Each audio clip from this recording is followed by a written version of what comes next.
Hey friends, it's Erin, and I'm here to share a few tips about how to become more self aware with yourself and also in relationships. And this is one thing that has been incredibly hard to learn for myself.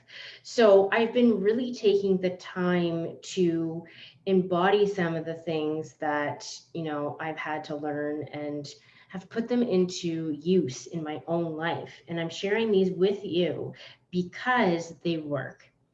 And the reason why self awareness works and it's so effective is because it allows you to step back from your life, step back from the present situation, and to examine it. Instead of putting a whole bunch of overwhelm and anxiety and ruminating on something that might not even be true, is a lot of wasted time.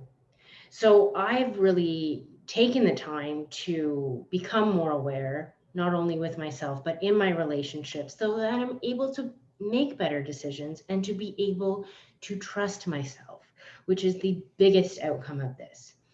So, one of the first things that I do when I'm in a situation that makes me feel uncomfortable or makes me feel a certain feeling, and I'm not sure why, I will step back from the situation physically, whether that is right after the experience or conversation, or maybe that's later on in the day at night when you want to unpack these things. But ask yourself, what is the feeling that I'm feeling right now or about this situation? Is it sadness? Is it anger? Is it resentment? Is it jealousy? Is it, whatever the feeling is, make sure you identify it and write that down. The second thing that you're going to do, you're going to uncover and examine what the thought is behind this feeling that's making you feel that way. So, whether that is you are unworthy, let's say, of a relationship, or I'm not smart enough to do this job, or, I'm never going to be able to be fit like one of your friends who is has been training for years. Look at those thoughts that you're having so that you can have something to reference the feelings from. And then you're going to look at this thought and you're going to ask yourself, is this valid? Is there truth behind this? Have I done everything in my power to see? Have I exhausted all the options to see that this is true? And if your answer is no, then that statement is bullshit. And you can remove that from your vocabulary.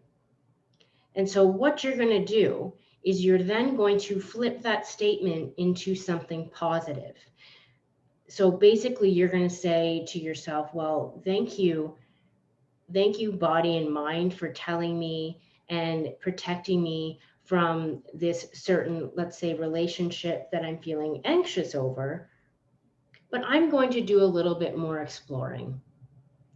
Or it's a situation where you've done something at work and you completely internalize the experience and you say to yourself, thank you, body and mind, for notifying me and protecting me from something that happened at work, but I'm good. I am whole. This does not define me. And you move on your way and believe that. So I hope that you will take these pointers and get yourself a journal, get yourself a book, start writing your feelings down because it is so important to be able to uncover and unpack what you're feeling because then you can start self-soothing. You can start, deciphering some of the things that you're feeling yourself instead of going down this rabbit hole and believing the shit that you tell yourself. Because again, most of the stuff you tell yourself is completely false anyways. So I hope you guys enjoy this video. Comment below if you agree or you've tried it out and this worked for you or didn't work for you. But let me know in the comments, and I will see you in the next video.